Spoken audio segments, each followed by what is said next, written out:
सारी बात मैं करांगा। एक तो सारा आप एक जी का आदमी बैठा तो एक जोरदार नारे के साथ शुरुआत करांगा। और मैं अपन भी है बात को पतो चाल जागो कि आपा कितनी मजबूतियों लड़ रहा है, और दूसरा भी है बात को पतो चाल जागो कि ये सड़क की तारे तक पहुंचने वाला ही घेर की चारों ना कौम ताने बड़ी बाढ़ की राख देंगे। सारा जोरदार नारे के साथ दोनों हाथ खड़ा करके आ दिखानी है कि आपा सारा है लड़ाई लड़निया, सारा राजेंद्र बांबू हर एक कुर्सी पर बैठे और यह 40 दिन की लड़ाई लड़की अगले 40 महीना अपन बचाना ही, अगले 40 साल को भविष्य तय करना है।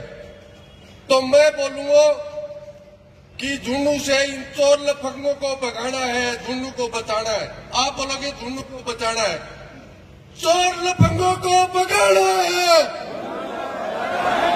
चोर उचकों को भगाना है। एक बार और थोड़ा सा दम गालो, धीरे धीरे हिम्मत तो कर रह गई है, और करो थोड़ी सी। अरे इन चोर लुटेरों को भगाना है, इन लुटेरों को पकड़ना है, इन माफियाओं को रगड़ना है। आप राजेंद्र जी बांबू के चुनावी कार्यालय के उद्घाटन के अवसर पर हम सबके बीच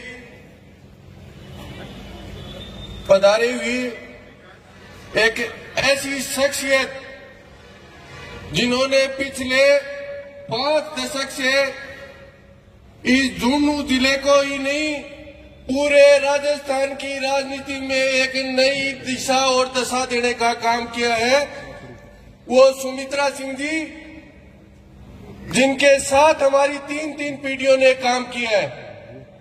और हम वही लोग हैं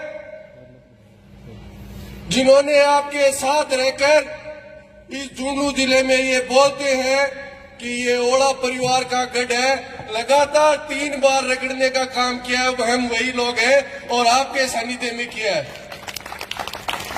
और दोबारा इस लड़ाई में हम आपके साथ हैं। आपने सिर पर हाथ रखा है तो इस झुन्नू जिले के सभी नौजवान, बूढ़े, बुजुर्ग सब एक उम्मीद के साथ कि ये वो लोग हैं जो इस लड़ाई को अधूरा छोड़ने वालों में से नहीं है, पीठ दिखाकर भागने वालों में से नहीं है। पिछले पूरे 5 साल में आप सब लोग बैठे हो, आप घर जाके आत्ममंथन कर लेना, अपने घर, परिवार, समाज, मोहल्ले में बता देना।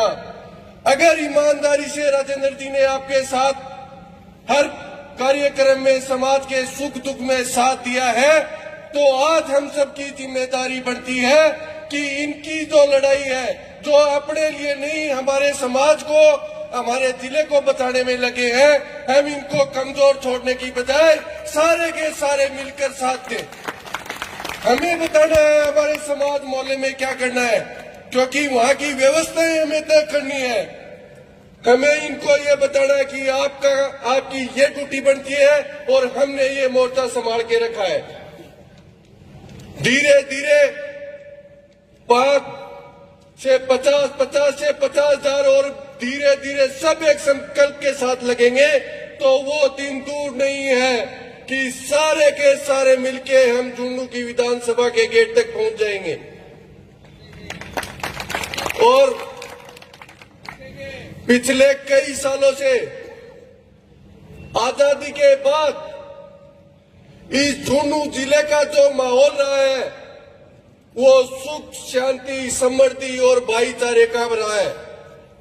धीरे धीरे इस समाज में जिन तड़ी पाड़ लोगों को यहां से 15-20 साल भगा दिया, 15-20 साल पहले भगाया था, धीरे धीरे वो सेटिंग करके अपने बीच में आके इस समाज को खोखला करने के लिए वापिस आ गए और यहां आके कहते हैं कि ये झुन्नू जिले में बात करने वाले इस समाज के लिए लड़ने वाले लोग 2% के आदमी हैं।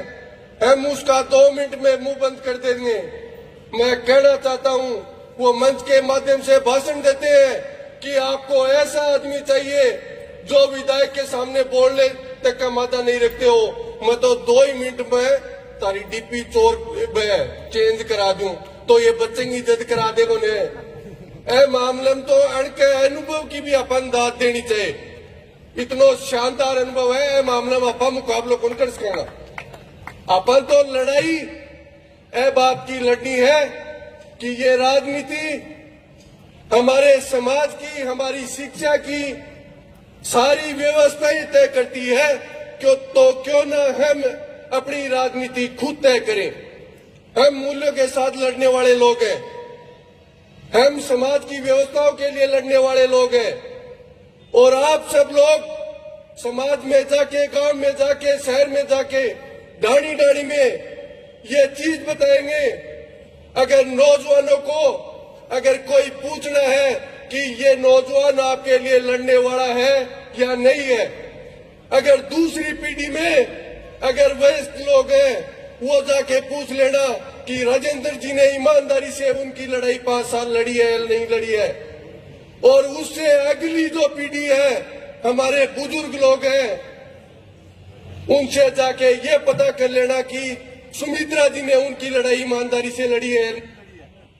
और उसके बाद सब मिलकर अपन तय करेंगे और सारे के सारे मिलकर एकजुट रहो।